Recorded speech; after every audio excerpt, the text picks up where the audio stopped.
Next question is from Nemin.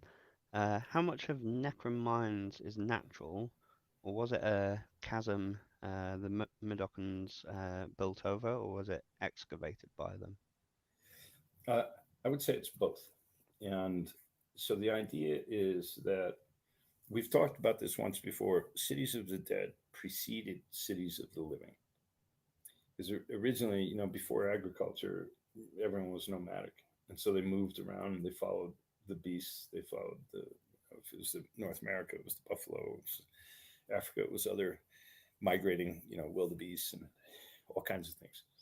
And so they moved with the food. Agriculture allowed us to build cities in one place. It allowed us to grow food and stockpile it, and we weren't just, nibbling like the herbivores, just nibbling what we could, or the omnivores, getting what we could, like bears do, and then having meat when we could.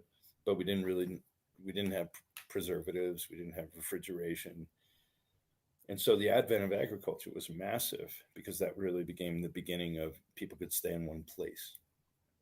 And but the dead, they were returning to one place long before they formed the cities of the living.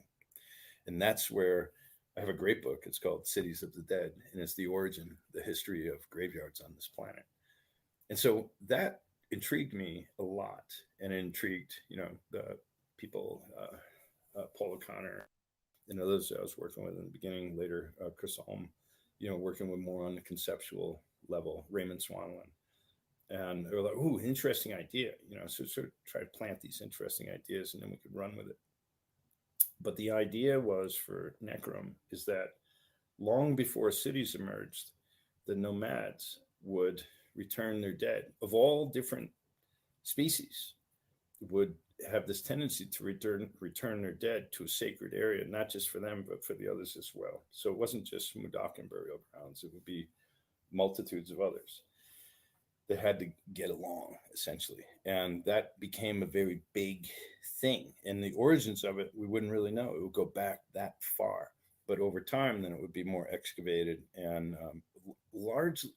I don't know so much as excavated as much as shaped.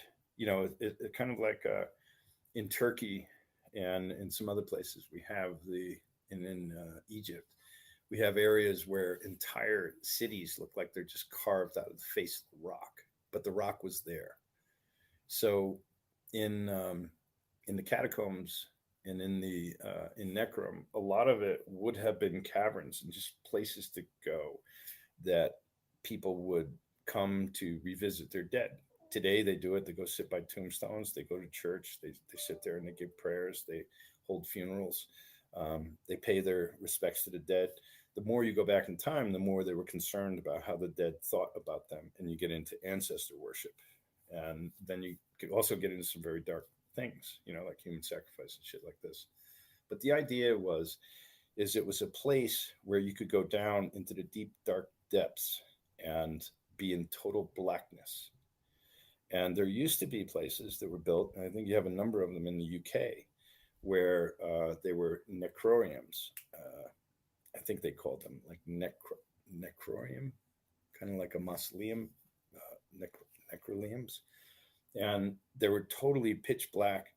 You wound down in these totally pitch black halls, and then you sat down there and you basically talked to your ancestors, right? Like a phone booth to your ancestors. That was the idea. So you went into these completely silent, completely black places where your other senses would open up more, and you could actually communicate with these. And there's a lot of relics of that throughout the UK Isles, and so those were very interesting. That was really sort of if you take that forward, and eventually it becomes more, it's just complex and then gets built on over time. That was the idea of Necro. Awesome. I hope that answers your question, and be sure to look up those places in the UK as well. Very Yeah, interesting. I think it was like necroleums, maybe. I have books on it, but it's a big library. I haven't looked in a while. Okay, go ahead. Cool.